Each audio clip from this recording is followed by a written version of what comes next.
Raise your hand if you're a working professional. How many of you are entrepreneurs? How about students? How many students we have here? Great. Look around and see the number of hands in the air. There is something common between all of us. Do you know what it is? We are all selling, because sales is an exchange of emotion between a buyer and a seller. Every organization have a profit and a loss account. On the debit side, we have salaries, taxes, rent, and so on. On the other side of the balance, we have sales. Sales is the lifeblood of any organization. I would like to take you through 5 mindset of highly effective sellers. And I will be doing it through some stories from my track record in enterprise software selling. I believe sales is like doing a community service. If you have an awesome product or service, and if you do not offer it to the society, you are doing a disservice to the society. Sales helps the organization to run. It helps us to pay our bills. Sales is a learnable skill. We are all in sales, and to sell is only human. Sales is a learnable skill.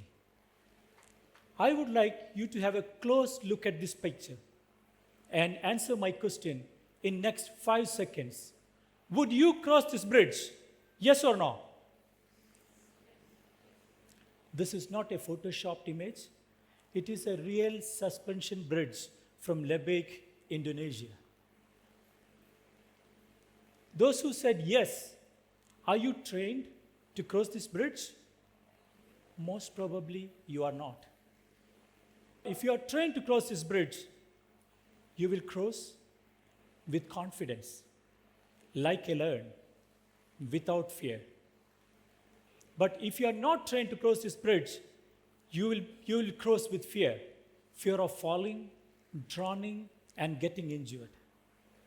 Sales meetings are like this. If you are prepared, you will go very confident. You will not forget your presentation. You will connect well with your customer. This brings me to mindset number 1.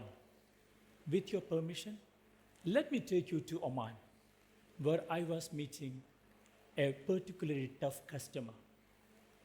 Despite of my hard effort to explain him the features and benefit of the product, he was not connecting with me. It was like trying to sell ice to an Eskimo. But suddenly, the CEO's phone rang. It was his wife. She was calling to complain and discuss about her chronic back pain. Soon after the call, the CEO apologized and said, "It was my wife. She was in pain, and we had to discuss her next treatment option." At the very moment, I started explaining about Ayurvedic wellness treatment in India. I could see the change in CEO's behavior. He started listening carefully, and he actually connected with me very well. At the end, it was not the features and specification of the product that helped me to sell. It was the emotional connection that I was able to build with him. So friends, sales are essentially the transfer of emotions. It's a transfer of emotion between a buyer and the seller. And people do not buy product and services. They buy stories. This brings me to mindset number 2. Great achievers of our country, Olympic gold medalists, international game winners, when they were going for a foreign country to compete for the first time, they were accompanied by maybe 5 or 6 people, very close family members, and some of their friends, like a little stressful family holiday. But when they went over there, compete well, one gold, silver, or bronze medal for the country, the complete picture change. When they come back at the airport, they would be received by tens and thousands of people with garlands, flowers, and drums. Why is it so? This is what they go to hear. You made us proud. You are proud of our country. Why is it so? Because in sales, like in life, the results are rewarded, not the efforts. Don't get me wrong. Those efforts are the backbones. And they are the one, those unsung heroes, they make the sale as well. But those tangible results, especially in the form of numbers, that's what make you get the flowers in the airport. That brings me to mindset number 3. Have you noticed something special about our favorite movie heroes? Take and remember Batman for a moment. They speak very less, right? But when they speak with confidence. They speak with a lot of weight. The less you speak, the more you make. I learned it the hard way. Let me share with you one example. This time, I landed in Kuwait to meet a large corporate. That sale would have been made my company's bottom line better. I was well prepared with complete specification and with all the market survey, how our product is better than the competition. Soon after the meeting started, I launched into my pitch and I presented continuously for 30 minutes. The executives were listening carefully, but I could see the disengagement. They were not really convinced with what I was saying. At the same moment, one of the executives asked a very simple question. Faiyaz, can you tell us how your software is going to solve our particular problem? At that very moment, I realized that I have no idea what the problem was. I was fully focused on selling our solution. I never listened to their needs. Disappointed, came back to Dubai. I sought advice from one of the seasoned colleagues. He has given me a piece of advice that's changed everything. He told me, Faiyaz, in sales, your ears are more important than your mouth. That's why God has given you 2 ears and 1 mouth. The effective salespeople, they use 80-20 principle. They speak 20% and let the customer speak 80%. And good salespeople, they adopt pull strategy, not the push strategy, and make the customer say, thank you for selling us this product. That brings me to mindset number 4. Yeah, that is me in the black t-shirt. I was trying to see if this look make me sharp in sales meeting, but it only helped me to save something on the shampoo. There is something important that I learned about life and sales. The relationship and empathy. I would like to introduce you to a very nice gentleman who was very close to my heart, Nasser, who was my neighbor from India. Nasser is no longer in this world. He passed away last year. He was very beloved for the entire locality. Whenever I went on holidays, I make sure I spent a lot of time with him. His special slang actually reminds me about my childhood days. He had access to every house in our locality. When it came to his elder daughter's marriage, the entire village rallied together and raised fund through the crowdfunding.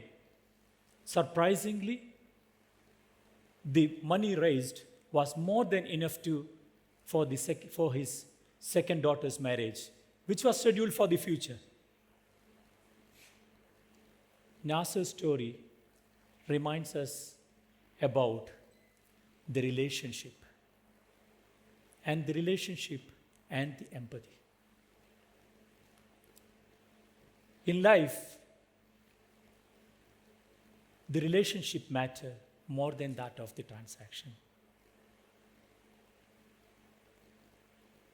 Yes, I said it right. Relationship is more important than the transaction. Because if you have good relationship, the sales will come automatically. But if you lose the relationship for the sake of sales, you lose both relationship and the sales. I learned it from Nasser. So let's cultivate within us the power of relationship and the kindness. That brings me to mindset number 5. We are all going through different emotions every day, every hour, and every minute. I would like to ask you a question now. What do you think the purchase decisions are emotional, logical, or both? Raise your hand if you think the purchase decisions are logical. Around 20%. How many of you think the purchase decisions are emotional? I would say 30%. How many of you think it's a blend of both? Majority. Let me share with you another story. In 2018, before the COVID hit all of us, I was living in a 2-bedroom apartment in Dubai, and the balcony of apartment opens to a breathtaking view of lush green trees, beautiful garden, and a swimming pool. We cherished countless memories within those walls for 7 years, but the rent kept steadily increasing. And we thought, this is the time to get a place and call it as our own. We have started the house hunting, but daunted by the huge real estate price in Dubai. Behind my mind, I envisioned sitting behind our villa, sipping my favorite tea along with my family members. But the reality seems to be so far because of the expensive villas in Dubai. But finally, we found a villa with the help of some agents that was fitting our budget. Today, I sit in the backyard of my villa. I am overwhelmed with gratitude. What I wanted to tell you is, the buying the villa may not be a logical decision, financial decision for me, but I was moved by my emotion. Sales decision may be whatever. Sometimes people buy because they feel like a part of this sale will go to charity. Sometimes they feel, if I don't buy this, I look fool in front of my friends. Whatever the reason, as salespeople, it is our responsibility to understand and press the emotional hot button that resonates on a personal level with our customers. People do not buy because of logic. They buy because of emotion, and they justify with logic. As salespeople, we are not peddling a software or a product or a service. We are the ambassadors of belief. And we strongly believe in what we do, the entire society will believe in the same. And this joint belief, that is the humanity of selling. So let's embrace the humanity of selling, because we are all in sales, and to sell is only human. Thank you.